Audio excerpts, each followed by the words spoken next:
Hello friends, ओम श्री गणेशाय नमः। जय माता दी। आप सभी का स्वागत है आपके अपने यूट्यूब चैनल पर। आप सभी को नवरात्रि की हार्दिक शुभकामनाएं। फ्रेंड्स, आज हम आपको इस वीडियो में बताने जा रहे हैं नवरात्रि के 8वें दिन अर्थात दुर्गा अष्टमी के दिन माँ दुर्गा जी की 8वीं शक्ति माता महागौरी जी की आराधना करने की पूजन विधि, व्रत कथा, महत्व और आज के दिन माँ को प्रसन्न करने के लिए क्या भोग लगाया जाए और कौन सा फूल चढ़ाया जाए और साथ ही नवरात्रि के 8वें दिन किए जाने वाले उपायों के बारे में। फ्रेंड्स, वीडियो शुरू करने से पहले आपसे रिक्वेस्ट है, अगर आप हमारे चैनल पर नए हैं और आपने अभी तक चैनल को सब्सक्राइब नहीं किया है तो प्लीज़ सब्सक्राइब कीजिएगा चैनल को, साथ ही प्रेस कीजिएगा बेल आइकन को, जिससे नए वीडियो से रिलेटेड नोटिफिकेशन आपको तुरंत प्राप्त हो सके। और वीडियो पसंद आने पर वीडियो को लाइक और शेयर जरूर कीजिएगा ताकि सभी भक्तों को इस वीडियो का लाभ प्राप्त हो सके। और कमेंट बॉक्स में जय माता दी जरूर लिखिएगा। या देवी सर्वभूतेषु माँ गौरी रूपेण संस्थिता नमस्तस्यै नमस्तस्यै नमस्तस्यै नमो नमः। नवरात्रि की अष्टमी के दिन माँ गौरी का पूजन किया जाता है। कुछ लोग अष्टमी के दिन कन्या पूजन करते हैं तो वहीं कुछ लोग नवमी के दिन कन्या पूजन करते हैं। माता महागौरी अत्यंत ही करुणामयी और दयालु हैं। जो भी साधक माँ की सच्चे मन से आराधना करता है, माँ उस पर अपनी कृपा बरसाती है। माँ को महागौरी के अलावा श्वेतांबरा और वृषारूढ़ा के नाम से भी जाना जाता है। नवरात्रि के 8वें दिन माता महागौरी की पूजा की जाती है। माँ गौरी के नाम से ही विदित होता है कि इनका रंग गौर वर्ण का है। देवी माँ गौरी को शंख, चक्र और कंद के फूल की उपमा दी गई है। अष्टवर्षा भवेद गौरी यानी इनकी आयु 8 साल की मानी गई है। माँ के वस्त्र और सभी आभूषण श्वेत रंग के, इसलिए माता महागौरी का एक नाम श्वेतांबरा भी है। माँ सिंह के साथ बैल की भी सवारी करती हैं, इसलिए इन्हें वृषारूढ़ा कहकर संबोधित किया जाता है। माता महागौरी की 4 भुजाएं हैं, जिसमें दाहिना हाथ अभय मुद्रा में है तथा नीचे वाले हाथ में त्रिशूल धारण कर रखा है। ऊपर वाले बाएं हाथ में डमरू धारण कर रखा है और नीचे वाला हाथ वर मुद्रा में है। माता की मुद्रा बहुत ही शांत है। माँ गौरी की पूजा करने से अलौकिक सिद्धियों की प्राप्ति होती है। माँ का विधि विधान से पूजन करने पर उनके भक्तों की जीवन की सभी कष्ट दूर हो जाते हैं। देवी महागौरी की कृपा से असंभव से असंभव कार्य भी संपन्न हो जाते हैं। इसलिए नवरात्रि की अष्टमी के दिन ध्यान, स्मरण, पूजन, आराधना भक्तों के लिए सदैव शुभ रहती है। माता महागौरी के पूजन से मनुष्य सत्य की ओर अग्रसर होता है और असत्य का त्याग करता है। माता महागौरी की कृपा से उनके साधकों के जीवन के सभी कष्ट समाप्त होते हैं और उन्हें जीवन के सभी सुखों की प्राप्ति होती है। फ्रेंड्स, अब आइए जानते हैं नवरात्रि के 8वें दिन माता माँ गौरी की आराधना करने की पूजन विधि के बारे में।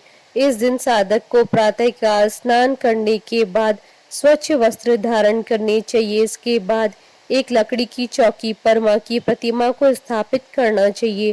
प्रतिमा स्थापित करने के बाद माँ को लाल चुनरी चढ़ानी चाहिए। इसके बाद माँ को स्वाग का सभी सामान अर्पण करना चाहिए। इसके बाद माँ को फल, फूल, नैवेद्य आदि अर्पण करना चाहिए और माँ की कथा सुनकर धूप व दीप से आरती उतारनी चाहिए। इसके बाद माँ को हलवा, चने, पूड़ी और नारियल के प्रसाद का भोग लगाना चाहिए। अष्टमी के दिन कन्या पूजन करना श्रेष्ठ माना जाता है। अष्टमी और नवमी पर लोग कन्या पूजन करके नवरात्रि का समापन करते हैं। इनमें कन्याओं की संख्या 9 होनी चाहिए, नहीं तो 2 कन्याओं की पूजा भी कर सकते हैं। कन्याओं की आयु 2 साल से ऊपर और 10 साल से अधिक न हो। भोजन कराने के बाद कन्याओं को दक्षिणा देनी चाहिए। कन्याओं के साथ लांगुर अर्थात लड़के को भी बैठाना चाहिए। फ्रेंड्स, अब आइए जानते हैं नवरात्रि के 8वें दिन किए जाने वाले उपायों के बारे में। आज के दिन शीघ्र विवाह और मनचाहा जीवन साथी पाने के लिए माँ गौरी की आराधना की जाती है। जो भी जातक माँ गौरी की आज आराधना करता है, माँ गौरी शीघ्र प्रसन्न होकर उन्हें मनचाहा जीवन साथी प्राप्त होने का वरदान देती है। माँ गौरी ने खुद तप करके भगवान शिव जी को वर के रूप में प्राप्त किया था। ऐसे में वह अविवाहित लोगों की परेशानी को समझती है, उनके प्रति दया दृष्टि रखती है। यदि किसी के विवाह में विलंब हो रहा है तो वह भगवती माँ गौरी की साधना करे तो मनोरथ पूर्ण हो जाता है। आज के दिन माँ गौरी की पूजा करने के लिए सबसे पहले लकड़ी की चौकी या मंदिर में महागौरी की मूर्ति अथवा तस्वीर स्थापित करें। इसके बाद चौकी पर सफेद वस्त्र बिछाकर उस पर माँ गौरी यंत्र रखें और यंत्र की स्थापना करें। माँ सौंदर्य प्रदान करने वाली है। हाथ में श्वेत पुष्प लेकर माँ का ध्यान करें। ध्यान के बाद माँ के श्री चरणों में पुष्प अर्पित करें तथा मंत्र सहित माँ भगवती का पंचोपचार विधि से अथवा षडोपचार विधि से पूजन करें तथा दूध व नैवेद्य का भोग लगाएं। तत्पश्चात ओम ऐं ह्रीं क्लीं चामुंडाय विचे मंत्र की तथा साथ ही ओम महागौरी दैव्य नमः मंत्र की 21 माला का जाप करें तथा मनोकामना पूर्ति के लिए माँ से प्रार्थना करें। अंत में माँ की आरती करें और कीर्तन करें। आज के दिन माँ गौरी की पूजा के दौरान भक्तों को गुलाबी रंग के वस्त्र पहनने चाहिए। गुलाबी रंग प्रेम का प्रतीक होता है, इसलिए नवरात्रि की अष्टमी को गुलाबी रंग पहनना शुभ माना जाता है।